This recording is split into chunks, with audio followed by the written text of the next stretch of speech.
everybody.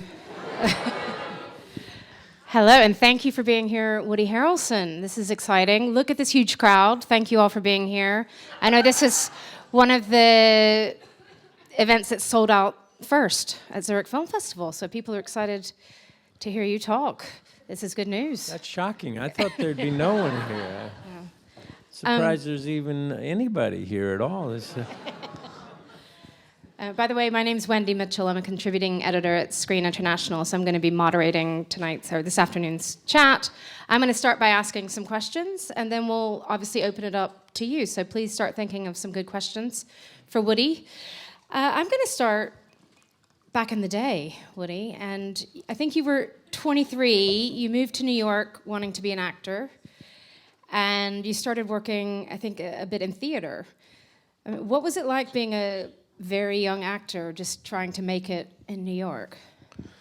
Well, I moved to New York when I was 22, and it was dreadful. I mean, it was dreadful because it's. I think I've heard this. It's like a saying, but like you know, being in New York can be a lot of fun if you have money, but when you don't have any money, it's pretty tough.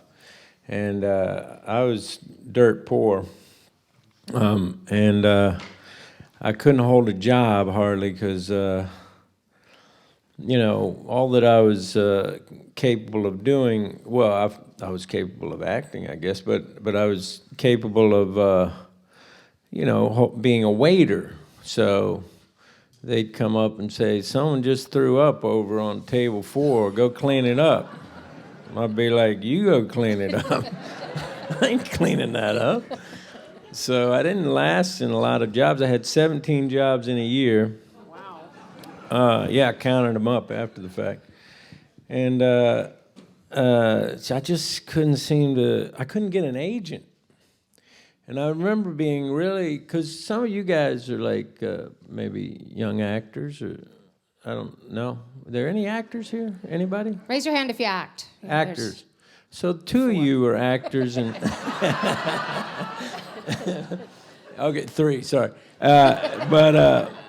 Well, you know the drill. I mean, it's like it's hard to get an agent. And so if you can't... And the agent says, well, what have I seen you in? You're like, what do you mean? How could you see me in anything? I don't even have an agent to get a job, So it's like a catch-22. The agent won't hire you unless they seen you in something. And so I could, and then a couple times I did get auditions for agents, and those didn't seem to go too well because, I won't even get into it, but I just would get nervous, Now, of the 3 actors here, do you get nervous on auditions? That was me. I got real nervous.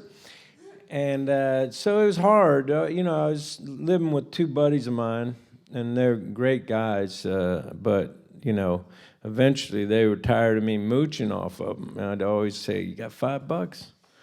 And finally they're like, no, I don't have $5. No, I don't have $1. You can't have anything. And I was like, damn. So, yeah, it was tough.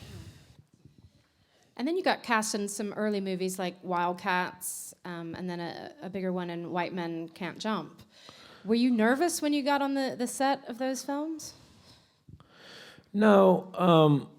Well, those are quite a distance between those movies. But my first job, actually, it bears telling, really my first 2 big breaks were important because the first one was I'd gotten into some hot water. I got into a fight and spilled out onto the sidewalk. It got really ugly, so I lost the job that I had. And when I was also in the fight, I dropped the check for the week out of my pocket. So to give you an idea how much I was making then for a week's work as a late-night chef at this... I wasn't a chef, and that's not quite a short order cook, You want some bacon? I'll throw them in the grease. Here you go. So I made $132 in a week. Well, that meant a lot to me because my rent for the month was $200. Well, yeah, we weren't living in luxury, but so my check fell out of my pocket, and I'm like, I'm going home. I'm done. I give up. I just plain give up. New York beat me. So I'm going to go, live with my mom, and I was thinking I might write a play and try another route. And she lived in near Cincinnati in Lebanon, Ohio. And so I got my ticket and everything. It was a real cheap ticket, $39.99 to get to Cincinnati from New York. So I got my ticket. I'm done with this town. And then in the meantime, I had got an agent.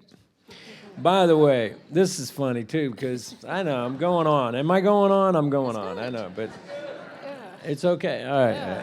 If you'd like, shut up. You can tell me shut up. It's enough. So I was living with this girl, Lala Rita Rosella Poopsie Barfonia Palazzola. Yeah, Italian Catholic extraction. And so anyway, we were living together in New York, and at one point I just was so depressed. I was just smoking pot all the time, looking up at the ceiling, thinking, God, life's terrible. I had a waterbed. I'm like floating on the waterbed, looking up at the paint peeling from the ceiling, saying, I can't do it. I cannot do it.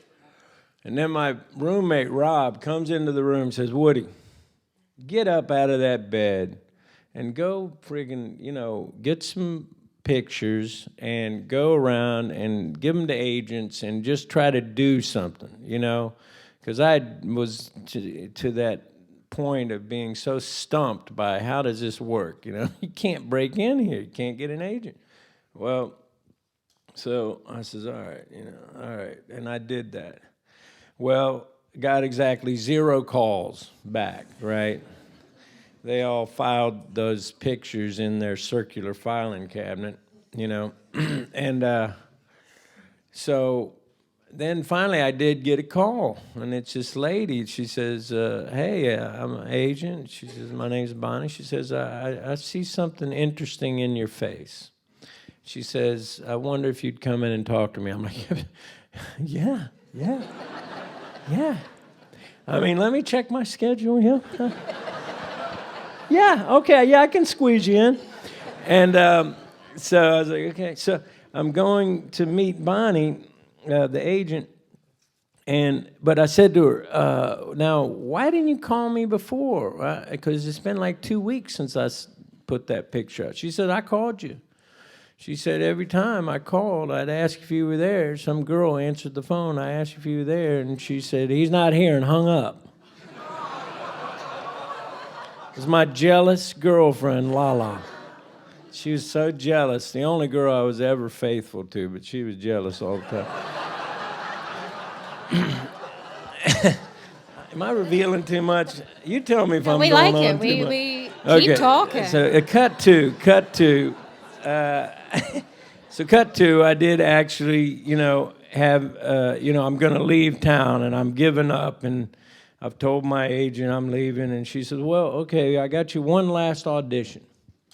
It's for a Neil Simon play called Biloxi Blues. And I was like, well, I'll go on it, but I don't care because I'm going home, And that was the liberating thing, because I went into that audition, and I know I got my ticket. I'm leaving like in a couple days. I'm out of here. So I was free as a bird in that audition, and they called me back. They said, we want you to come in on, I think it was Monday, come back in, and now you're going to audition for Neil Simon himself, and the director and everybody. And I said, yeah, all right. So I came back in, and I was just like so free, from I didn't care. I'm going home. Like literally the next day I was leaving. And they called me up and said, you got it. I was pretty delirious. Boy, was I happy not to have to put my tail between my legs and head back to Lebanon, Ohio, and drive trucks for a living. Not that there's anything wrong with that now. He's probably got like 99 truck drivers. He's got 3 actors, 99 trucks. It doesn't matter. So that was my first job. And then when I auditioned for Cheers, which was you would probably get into that anyway, but let me just segue. So I did this show, Cheers. It was quite popular, and okay, so the truck drivers know about this show, but it was quite popular in the States, and I did this. I went in for the audition for that one, knowing that I was gonna. So this play, I was an understudy. That's what I auditioned to be. Was an understudy for the Biloxi Blues, which went on to win the Tony for Best Play in 1985. But I was. Then I got a job in this Goldie Hawn movie, Wildcats, and there's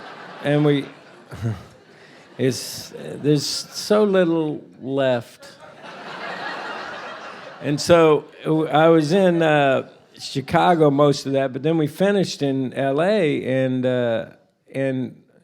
And so I'm going back. They fired the 2 guys I was understudying for messing around on stage. Some friend at Neil Simon's came and saw it, told Neil Simon these two guys I was understudying got fired. I was like, okay, I'm going to get to do Broadway, 23 years old. It's very, very psyched.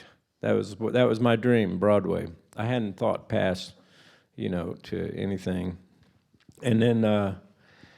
So this was the second time so then I ran into a buddy of mine named Leo Jeter in L.A. just before I'm going to go back and be on Broadway. And Leo Jeter told me, hey, have you heard of this show Cheers? Because they're trying to hire this part. And I says, well, no, I don't really want to do TV. Television, never.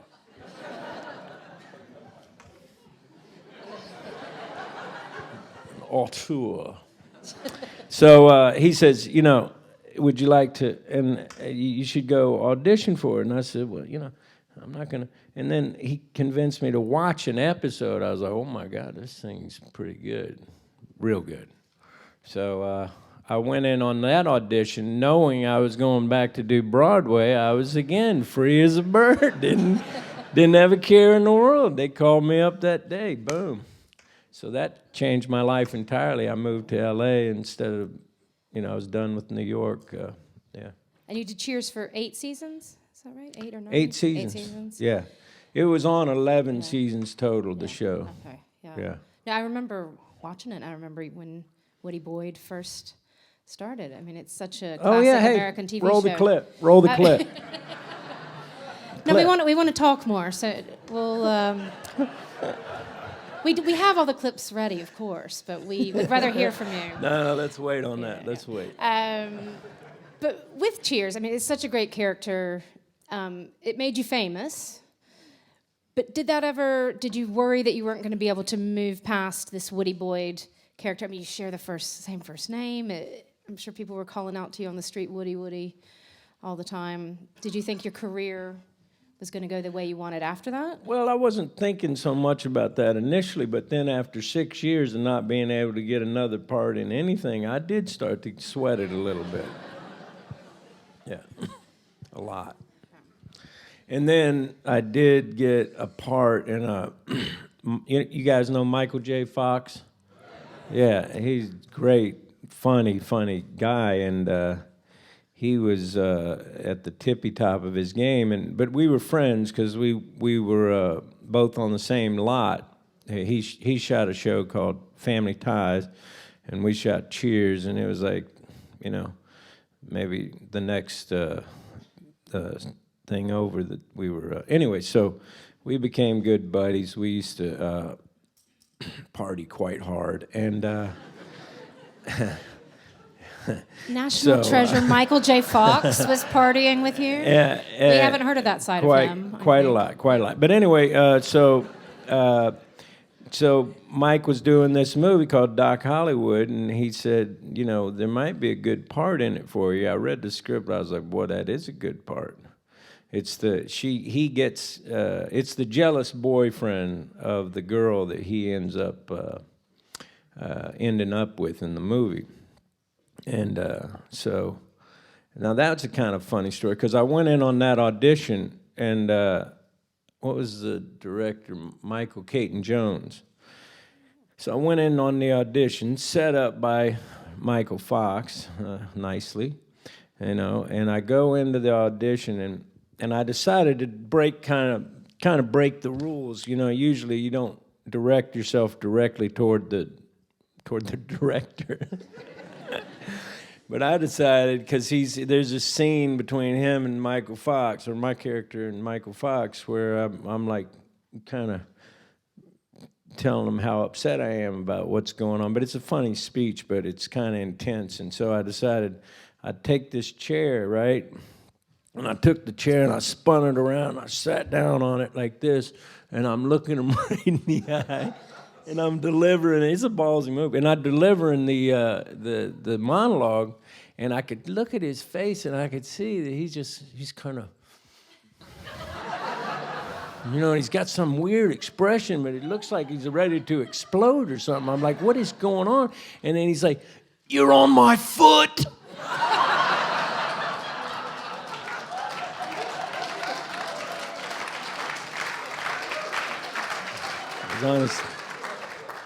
On his toe. I was surprised he gave me that part. Yeah. So. And one of the big ones that totally put cheers behind you, I think, was Natural Born Killers. Well, no. What the way it happened was Doc Hollywood did well. It came out, you know, it did pretty well. And so that kind of started changing things. Now, I could only work in the break from Cheers, you know, in the little break between the seasons. And the next summer, I did White Men Can't Jump, and that was a big breakout hit for both me and Wes. It was a big turnaround. Yeah. Do you ever watch that film again now and No. think it's really funny? It's a really funny film, though. No, I'm like, I don't want to see myself be young and handsome. No, it's a funny movie.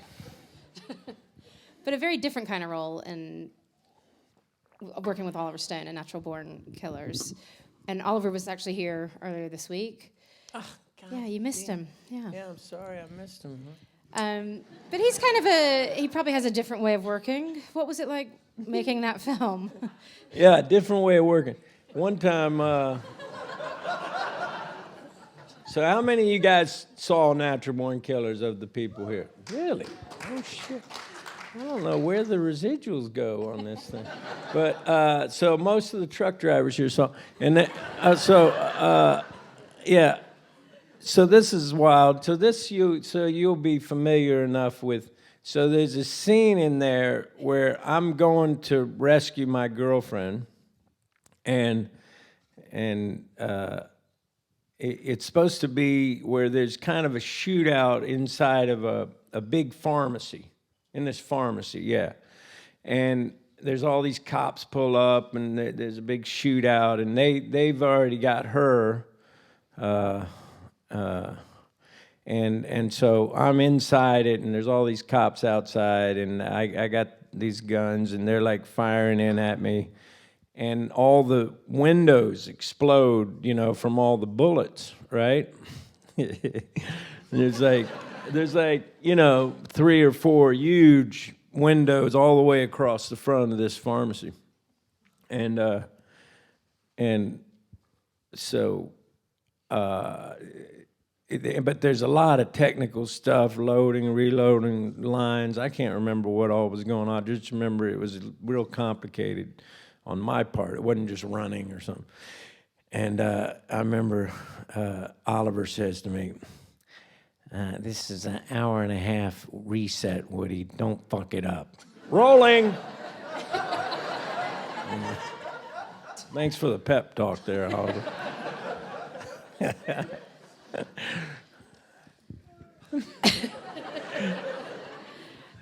Just telling stories. Now, maybe tell us a story about Larry Flynt, America's most famous pornographer, perhaps. You got an Oscar nomination for that role. What was it like making that film? Why did you want to play Larry Flynt?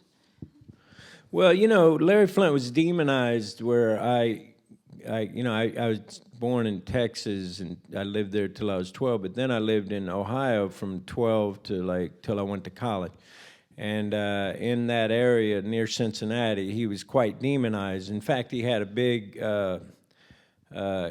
case against him that I think he was put in jail there in Cincinnati. It was a profanity or pornography case against him. And so, that whole area, and it's right smack in the middle of the Bible Belt. And so they had no love for Larry Flynt. And so I got influenced by that growing up. Although I did glance at his magazine a time or two. It was when I was being naughty. Yeah. Okay, I'm being honest with you guys. Maybe a little too honest. So, but I just looked, mostly, I didn't read it, I just looked at the pictures. Anyway, so, I don't know how we got off on this, people. How did we get off on this? Yeah, so anyway, I had no love for him, but then I was, I knew it was Milos Forman, who's like one of the great directors of all time, for sure.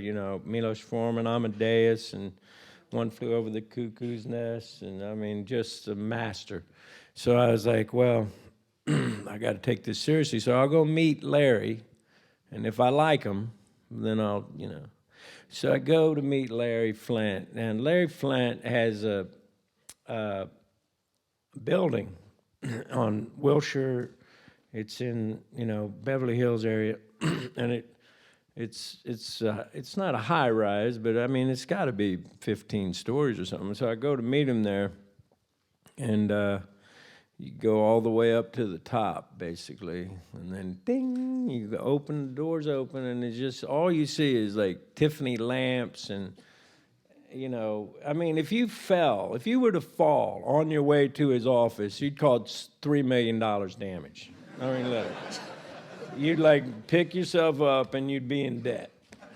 So, so I go down to his office, and it's just chock full of all this stuff, like the hallway everywhere, and paintings. Anyway, go into his office, and he's sitting there, and he's in his wheelchair, of course.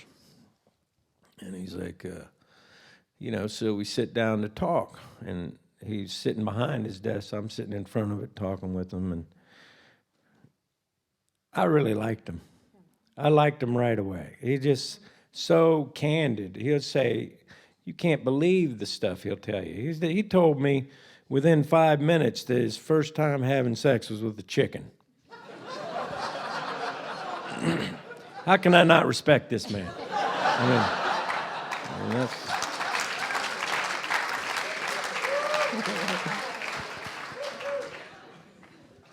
And did you talk to him a lot while you were making the film, or you just sort of met him a few times beforehand? And oh, yeah, quite a lot. In fact, just before we started shooting, so we started shooting in the beginning of January, and I did like a stretch of 4 movies in a row, and I was calling Janet Yang, who was his producer, Milos Forman's producer.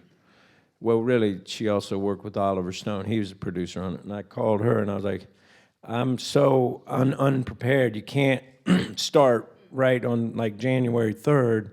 It's going to be a disaster. We can't change the date.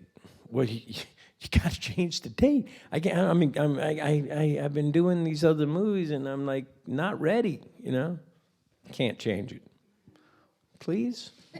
No. So now I'm stuck. So I go on vacation over Christmas with Larry Flynt. Okay. I want to see a movie of that. Christmas with believe Woody me, and Larry. It was Yeah. worth. It was worth. I wish there were footage, but so. And his vacation was in the Cayman Islands, so so I went there, and we're every day working on this script, going from the beginning to the end of the script.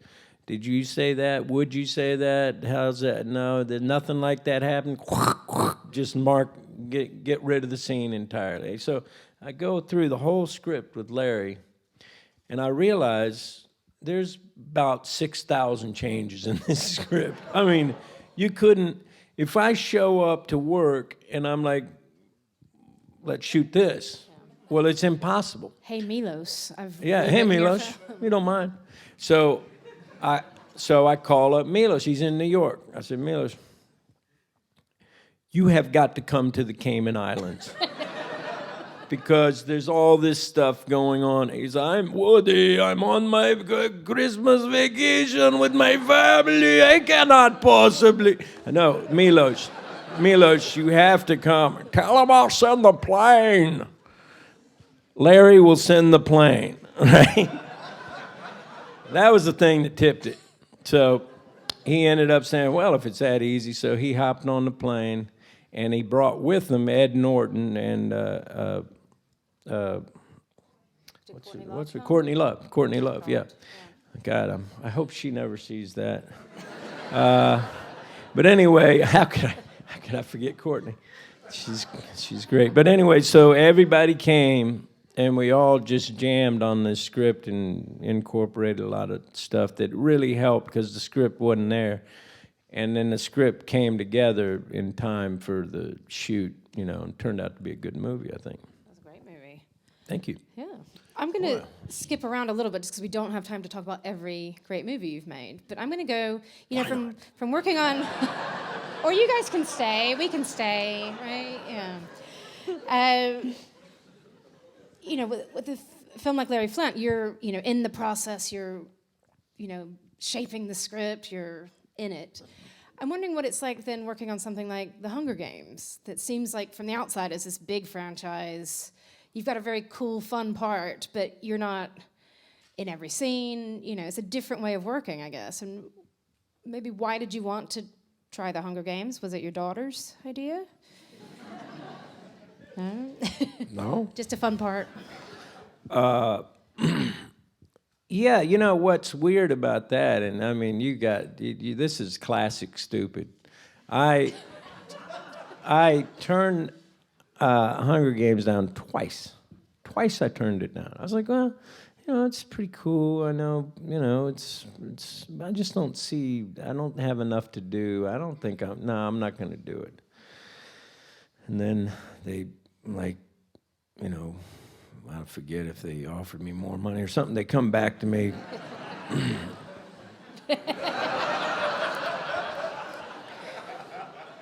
I believe they did, actually. No. So they come back to me and they say, really want you to do it. I said, no, I'm not doing it. I'm not doing it. So then Gary, the director, Gary Ross, who's, I think, a phenomenal director. That was one of the reasons I wanted to do it. He calls me up, and he's like, Woody, he says, you have to do this part. I don't have a second choice. It's got to be you, play Haymitch. And I said, Gary, if you feel that passionate, I'll do it, sure. It's Gary. He's the silver-tongued devil. I mean, you can't talk to this guy and not be convinced. He could convince me to eat a lizard, I bet. He could convince you of anything. So I did it. And was it fun working on those films? Phenomenal. It's one of the funnest experiences I ever had. And working with that amazing crew and the cast, I love Jen so much. Like, I can't imagine her not being in my life. I can't imagine Liam and Josh not being in my life. My whole life is different from doing that movie and spending time with those guys. Not to mention, it's great that people, saw the movies and liked them, but it was just great to get to know that group of people. and Francis, who then took over for the last three. I mean, I loved him, man. Great. They're all great people. And do you want to do more of that sort of really, you have maybe a smaller part in a big film, or is it just part by part? That's a part-by-part situation. I did do, I did the Now You See Me things. Those did pretty well, and talking about maybe a third one, but I don't have any adversity to people actually going and seeing a movie on, because there's a lot where just nobody saw them, and I was very proud of them, but nobody saw them, and that's not always a comfortable feeling. But I did do a part in actually a huge movie called War for the Planet of the Apes. So that's going to come out in a year. Yeah. And what do you play in that? A not very nice fella Okay. who likes to kill apes. Oh. Yeah, that's me. Well, I couldn't have cast it better.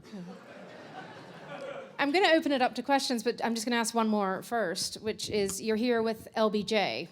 Yeah. Which I think just shows you in an entirely different light as an actor to me. And maybe talk a little bit about why you felt you were ready to play this part, why you were convinced. I know you have, political issues with some things LBJ did, and you like some other things. He's a complex character. But what drew you to say, I'm going to do this, I'm going to play him?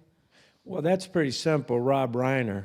I mean, a lot of my decisions have just been based on who the director was, and certainly in this case, I think Rob Reiner is phenomenal director. You just look down his credits, and it's just like one great movie after the other, So I wanted to work with him. I didn't like LBJ. Most people here probably don't really know him. He's not like a super, talked about of the former presidents. They don't talk about him quite as much, although lately they've been talking about him more. But LBJ was the one who took over after Kennedy was assassinated. He was his vice president. And then he got really bogged down in Vietnam, and he was responsible for killing a lot of people. So for that reason, I didn't like him, but, it's Rob Reiner. So I don't like the guy, but I like Rob Reiner.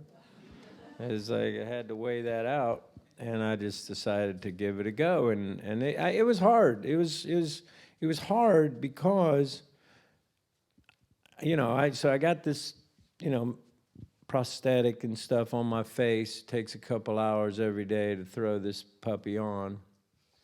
And then, I'm acting, and it's weird because his version of Texas is different from the way I talk, So I was like trying to. So because it was so close, it was just really more complicated. Like I would start to lean into the way I talk, and I'm like, no, that's not how LBJ talks. So I was so obsessed with it and thinking about it all the freaking time. And my, the guy helping me with it, Jerome Butler, was doing everything he could, but I was just like, it was a very hard thing. It'd been better if he was like, from here, like I could have probably picked that accent up easier than the hill country of Texas. So anyway, while I was doing it, I was certain that the DP was just crushing it, doing a great job. I felt like all the other actors were doing phenomenal, that Rob was great, that Joey Hartstone wrote the script, did a great job, that the production design, the effects, the makeup, the prosthetics, everything great. And in the middle of all that is me just sucking ass. I was quite certain that I was doing terrible. Then I went over to watch it with Rob after, he'd completed it, and it wasn't quite done. And he And he's like, so he brought me over to his office. We're just watching it on a little TV. And I was just like terrified. And then I watched it and I'm like, well, that's pretty good. I don't know what I was stressing. But for those 3 actors out there, just know that the next time you have to do a part and you start stressing about what you're saying, it don't matter if you have it exactly like if you're doing some historical character or someone from a specific region. It don't matter if you hit it exactly. You know, like people generally don't know how, you know, you guys don't know how LBJ talks, right? Yeah. Right, Yeah. right. You were sitting, listening to LBJ's phone calls, but none of the rest of us. I was know what they listening to sound him like. all the time. Yeah, he was, man, he had some wild phone calls. Get him and Larry Flynt on the phone together, maybe. Listen stories. I think it's time for the actors and the truck drivers of the audience to ask some questions. And I think we've got a microphone coming to you. So can we go to that lady's hand shut up very quick? Is there a way I can get this project to you? It's a TV series project. Can you hand him over? You're mistaking me for a producer. I'm an actor. Maybe someone you would know. This is not going to happen in Switzerland. And I'm No? stuck here. Okay, all right. Thank you. Okay, you can reach me here. Okay.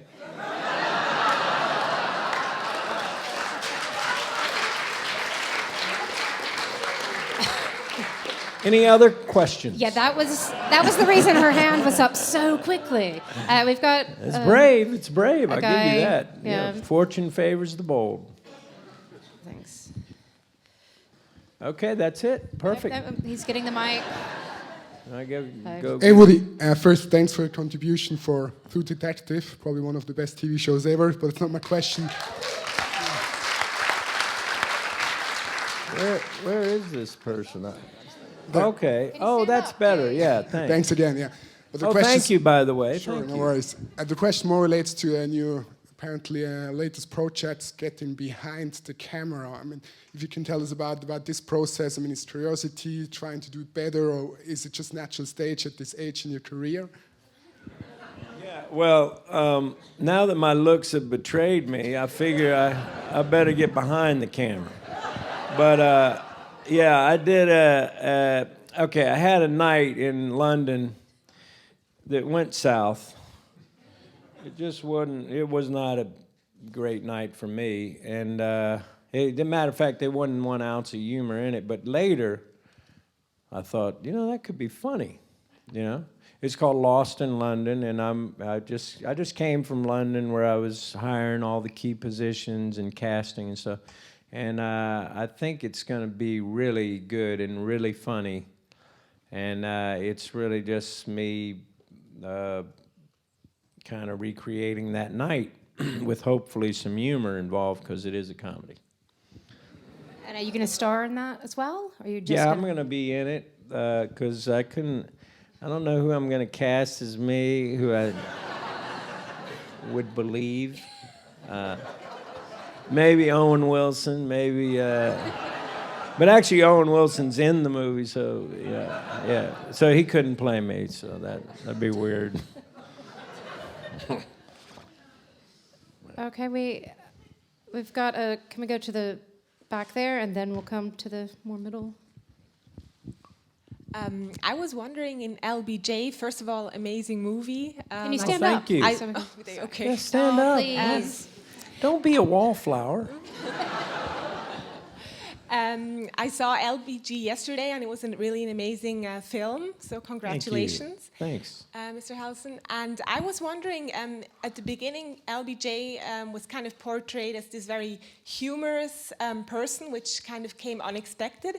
And I was wondering if that was kind of, if really he was that way, or if it was you kind of infusing a bit of Woody Harrelson also into the character, making it your own.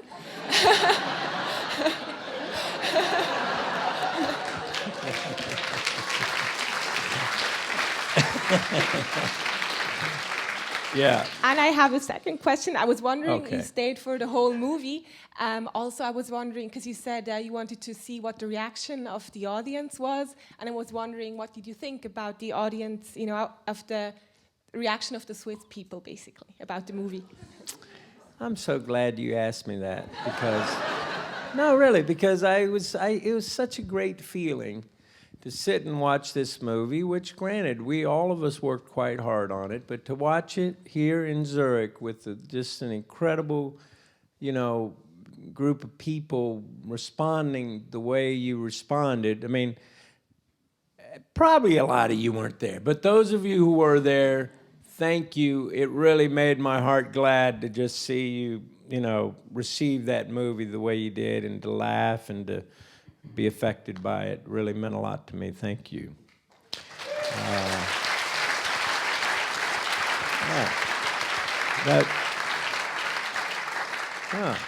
So when I say thank you, you applaud? I like that. Now we got to remember. And then as for, I always try to, especially if something's more dramatic, I try to throw in stuff that's going to make people laugh, hopefully. But I will say this about LBJ. You know, I talked to some of the people who knew him, and I mean, they said that you could sit and hang out with LBJ, and I mean, he was the most delightful person you could imagine talking with. Very funny. Always had a lot of jokes and just real, you know, just a good old boy. But, you know, when he got serious, he got real serious. He got right up in your face. And thank you for asking me that question. Thank you all for your questions.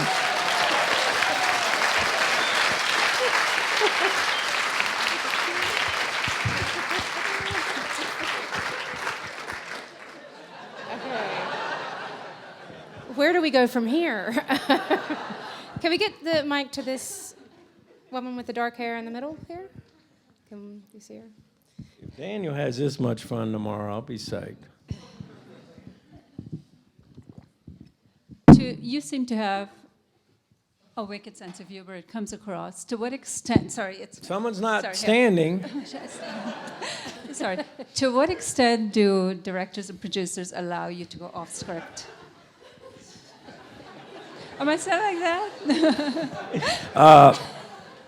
No. And would you do that as a producer or director? Well, now here's the thing: is I do go off script. I like to improvise, but I don't always ask permission. And I figure just see what comes of it, And a lot of times it turns out good. Sometimes it's disastrous. Especially, I've done 2 movies with Martin McDonagh. You know Martin McDonagh, anybody? Okay, show of hands, who knows Martin McDonagh? See, this is interesting because one day I think I'll say Martin McDonagh and this same group of people will know him like they know the Coen brothers. Like, I think he's really a great, he's one of the greatest writers. He's written a ton of great plays, but he's also done 3 movies now. The first one is called In Bruges, which you might have heard of In Bruges. Yeah. And he directed it too. And then the second one he wrote and directed is called Seven Psychopaths, which I was in. And I know the films, but just not his name yet. Okay, so that's cool. And Very 3 cool. billboards. Okay, I'm not holding it against you guys. In fact, I want to thank you guys. I want to thank all of you guys for putting up. Whoa. But this is the funnest group. Can we hang out after this? Go get a beer or something?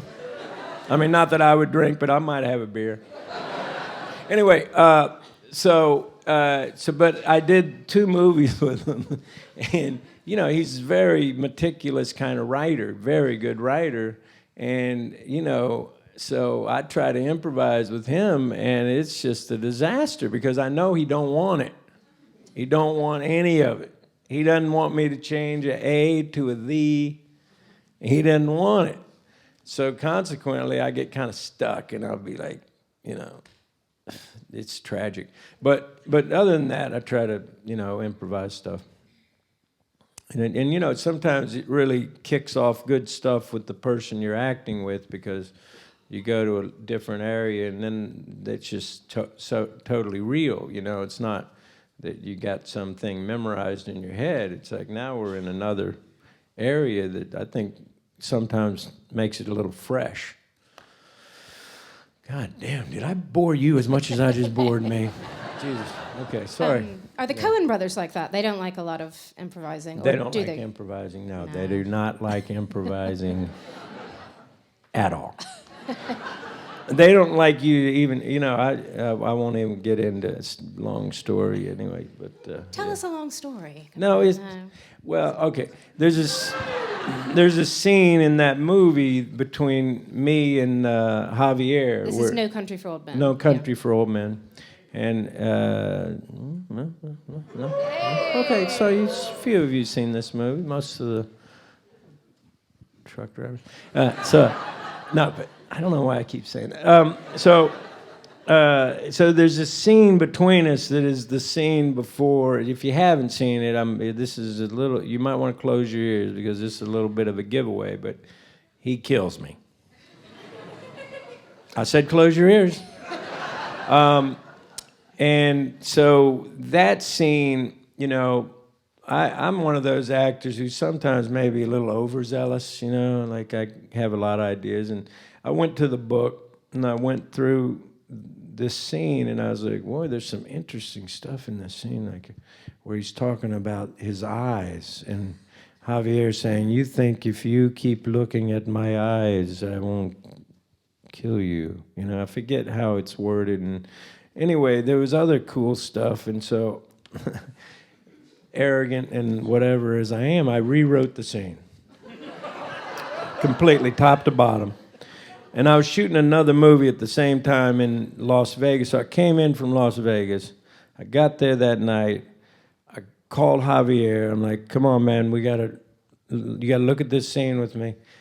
So I met with Javier, and we memorized this scene as I'd written it, or, as I'd rewritten it, based on the book. It wasn't like I was, coming up with outlandish stuff. It was based on stuff that wasn't in the scene. So then we went. The following morning, the Coen brothers came into the...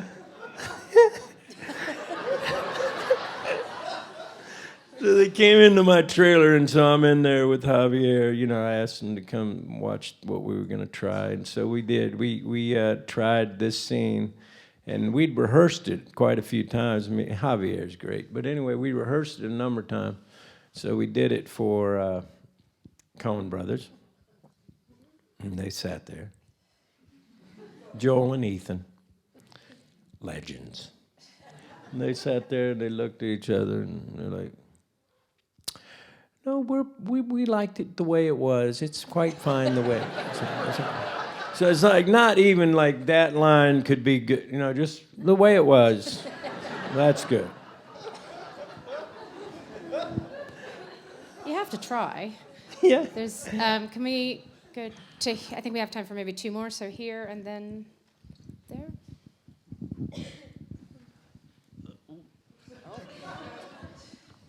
I'm not speaking English. Wait. It's Google Translate. Are you looking on Google Translate?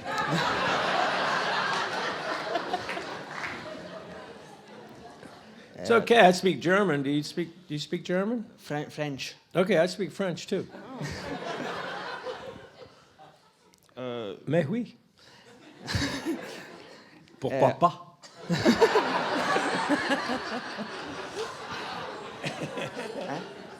I'm kidding. Yeah. What's that joke, Joe? You know what they call someone who speaks 3 languages?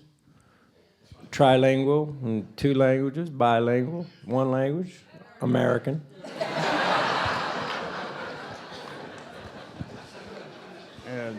Can I ask you to take a photo with me as my dream?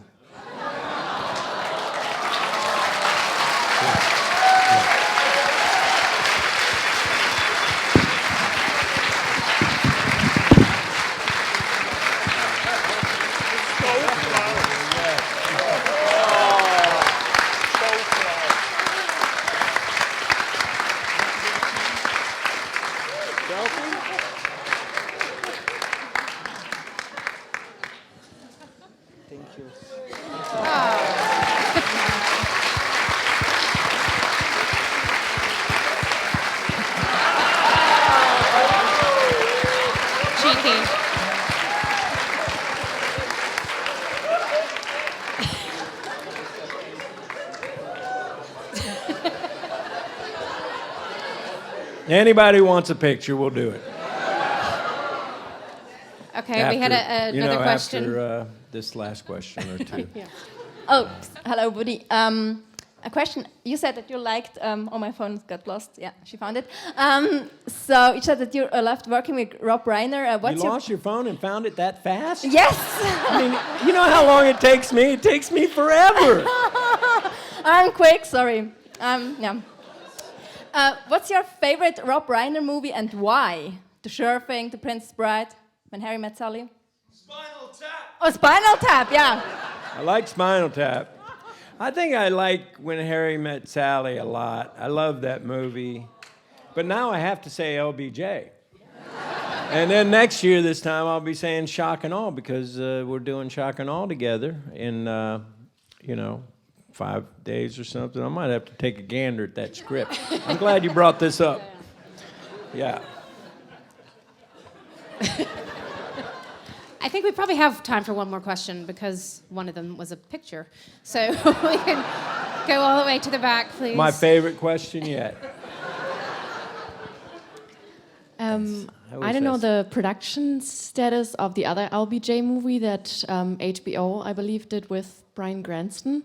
Yeah. I don't know if you've seen it, but if not, or if yes, are you planning to watch it? And do you think you'll compare yourself to Bryan Cranston in that I did role? watch it, and I thought it was very good.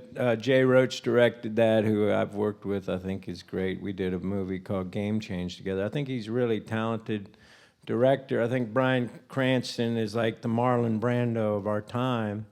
So we were shooting at the same time. They started a little before us, so I was quite conscious of the fact that one of the greatest living actors is going to be playing the same part. Yeah, I was real conscious of that. And, I figured why not take the bull by the horns? I got hold of Bryan, and, I said, can you help me? Because he'd played it on Broadway. He'd done that thing. It's called All the Way, and he did a Broadway version. I think he won the Tony too. So he knew a lot about. I mean, he'd read everything, done everything you could to research. He's not a half-ass actor, as you may know. Bryan Cranston. I mean, that guy's great.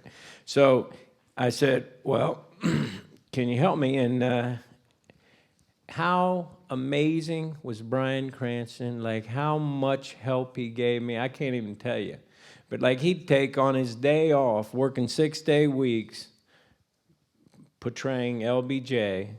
He'd take on his day off, he'd take an hour and be on the phone with me, telling him, well, you got to read that thing, and you got to do this and that. I like to put the, a little weight on, and I like to do, all the different ideas he had for the way to play him, some kind of characterization things and ideas about him, and just talking about the man because I was quite terrified at the time.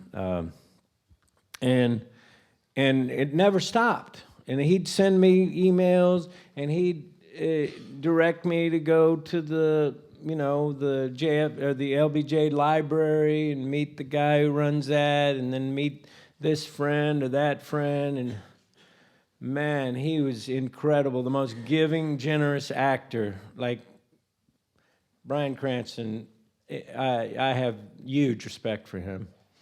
And so I thought he really did help me, Whereas if there's some other actor saying to me, hey, Woody, I'm playing LBJ, I'd be like, well, he talks real nasal. And not a Southern accent, actually, not at all. I'd probably misdirect, But, he was just super generous. Did you see it? No, I haven't seen either films yet. Okay. Unfortunately. So you didn't come can last I ask night, did you? one more question? Because the I know seat that you were were supposed to sit in was empty, and I saw the seat was empty. And I said, I know whose seat that is. I can sit No, down. sorry, what is it? Go ahead. I know that you were shooting LBJ and True Detective in New Orleans, and I've actually lived in New Orleans too. Oh, yeah? We played soccer there together. I don't know if you remember. No way. Yeah. But I actually wanted to ask you about, like, how did you like working in New Orleans and shooting there? Like, what was your favorite thing about New Orleans? I'm sorry if I like fouled you or did anything. No, you didn't. Did anything Who won bad. the soccer match? Did you win? Did you? We played like several games. I don't know. Yeah, well, I mean, I'm not saying, yeah, of course I remember you, of course I remember you. Yeah, I mean, there was a lot of people, you know, there was a lot of people, right? Yeah, okay, but how are you? How you been? No, we'll talk after, but, sorry. Now, I like New Orleans, and the next one, Shock and Awe, we're shooting that in New Orleans, the one I'm starting like in 4 days' time. Good. I'm gonna have to get my head around that. I'm gonna have to eyeball that script. I'm gonna have to take a gander at that script. But anyway, thank you for mentioning that. I love New Orleans. It's a great town, and I'm so thrilled how it's, you know, come back since it was flooded, and like the people there are awesome. Like, you know what I say? They're some of the greatest people and some of the worst pedestrians you've ever seen. Because they're so used to Mardi Gras. I mean, you know I'm right? They're so used to Mardi Gras and, you know, Jazz Fest and all the times that they walk through the streets and there's bands playing, and which is it seems like every day. And they're just used to like owning the street. So they just walk right out in the street. You'll just be like, okay, let me slam the brakes on real hard so I don't end your life right now. Yeah, they're just, am I wrong? Are they terrible pedestrians? Well, I think the drivers and the are drivers, the the drivers are just terrible. But wonderful people. Yeah. Hey, good to see you again. Are you going to be back there? I don't know if they let me back in the country at some point. No, my visa expired. What did you do? I didn't do anything, but my visa expired, so I have to see. You did something. Did you have some kind of extreme soccer violation? Yeah, probably because I beat you in soccer now.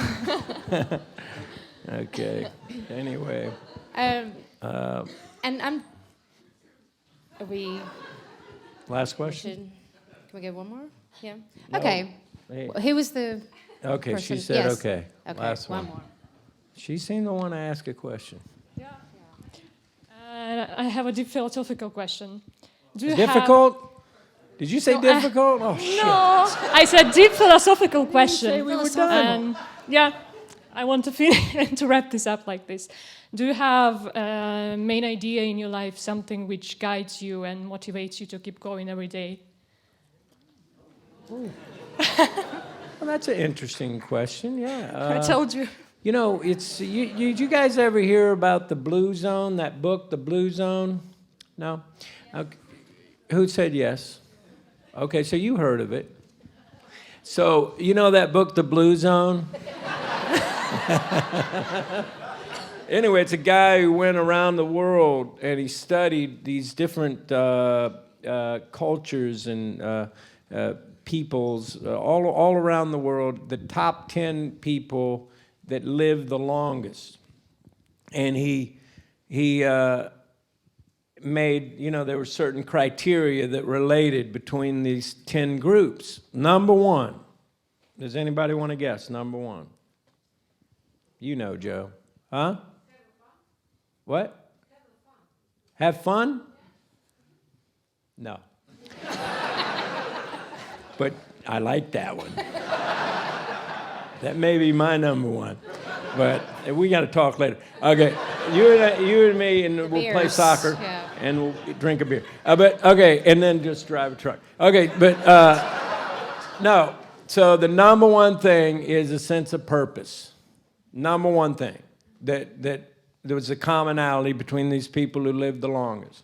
There were other things in there that I was surprised about. They all like beans. They all have a drink after work. then, you know, they don't necessarily have a drink before work. But I would say, you know, the thing, how did you put it? What is it that keeps me, you know, going? Yeah, something that keeps you going every day, like you say something to yourself to be positive. I have a lot of love for people generally, for my family, for my friends, and I would say that love is the primary motivator. Sometimes, unfortunately, lust, but mostly love. No, I feel a lot of love for people, and I feel really, I feel great about, like all of you guys have been awesome, and you've made this an incredible day for me, and I appreciate it. Thank you.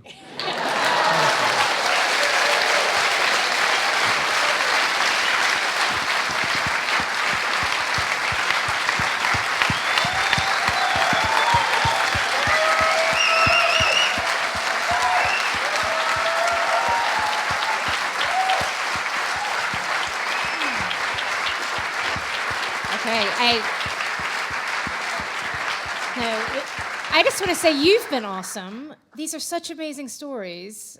Such cool stories. I want you to write a memoir one day so we can all read more about the Cayman Islands and Larry Flynt. But this is the most fun masterclass Zurich has ever had, isn't it? Thank you, Woody.